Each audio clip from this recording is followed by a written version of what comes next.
Hi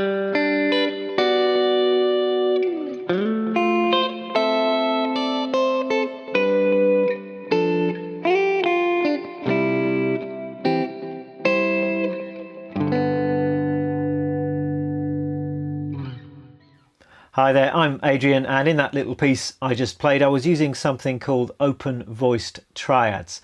I think these are a really great approach to playing chords on the guitar. They sound fantastic, and I hope this lesson will give you some new and interesting sounds to play around with. So let's get started. I'm going to assume you already know what a triad is and maybe know a few simple ways of playing them on the guitar, because I want to take as our starting point this simple G major triad, and then I'm going to show you how we can transform this garden variety triad into one of these magical sounding open voiced triads. So let's play the 5th fret on the 4th string, 4th fret on the 3rd string, and 3rd fret on the 2nd string. We've got the notes G, B and D. It's a G major triad.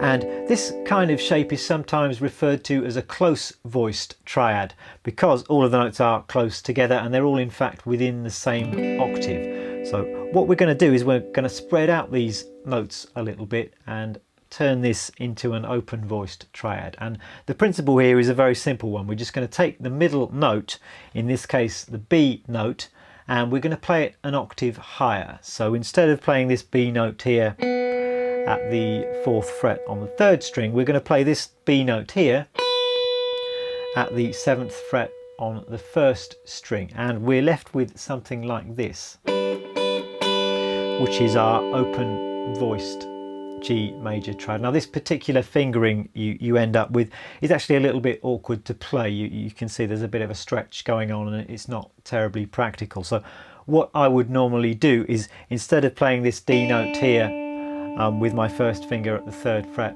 on the 2nd string, I'd play exactly the same note, but I'd re-finger it and play it instead here at the 7th fret on the 3rd string. And then we're left with this shape,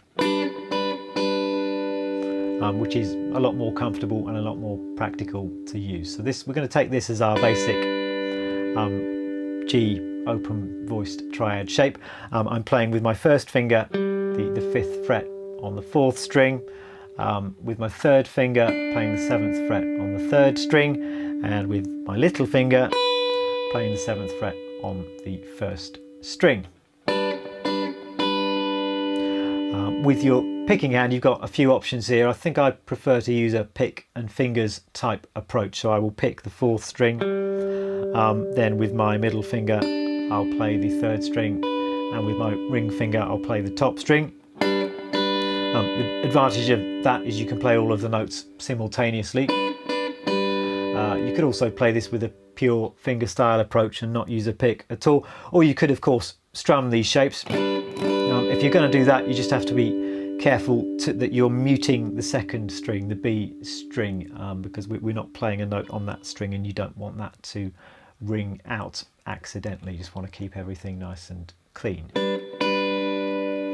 So there's our basic open voiced triad shape. Once you've got the hang of that, you can apply that to some of our other triad inversions.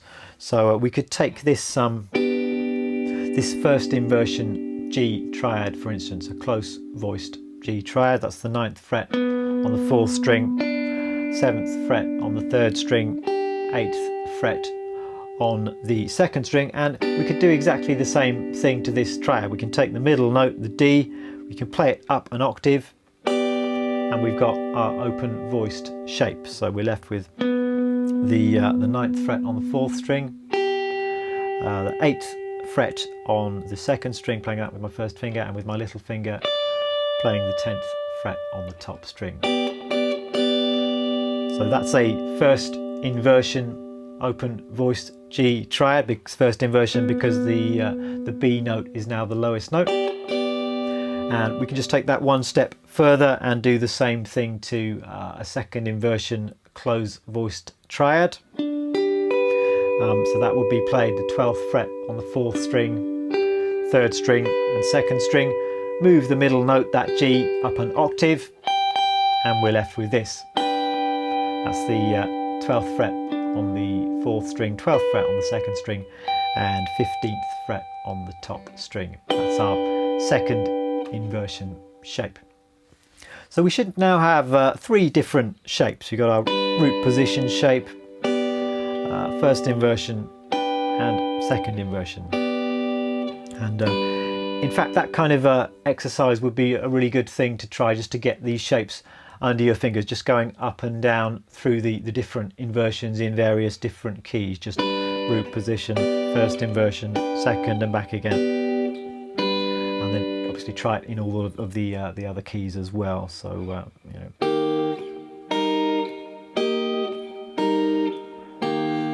and so on. Another thing you can try once you've got the major shapes is you can try playing some minor shapes, and it's actually relatively easy just to convert our major open voice triads into minor open voice triads just by flattening the third. So if we stay in the key of G, the third in this case is the B note. We just need to flatten the B's, play B flats instead by moving down 1 fret, and we're left with some minor open voiced triads. And you can do that with the other inversions as well. So major to minor, just by making the B a B flat. Do the same thing with the first inversion, and the same thing with the second inversion. And then we've got our 3 minor shapes. Apologies if I'm rushing through this slightly. I will post on the appropriate page on my website music, chord diagrams and so forth for this lesson, so I'll post a link to that underneath this video, and you can check that stuff out at your own leisure. One further thing you could try doing once you've got your major and minor shapes is play a harmonized chord scale combining both the major and minor shapes. So for instance, if we stay again in the key of G, I could play a G harmonized scale, something like this.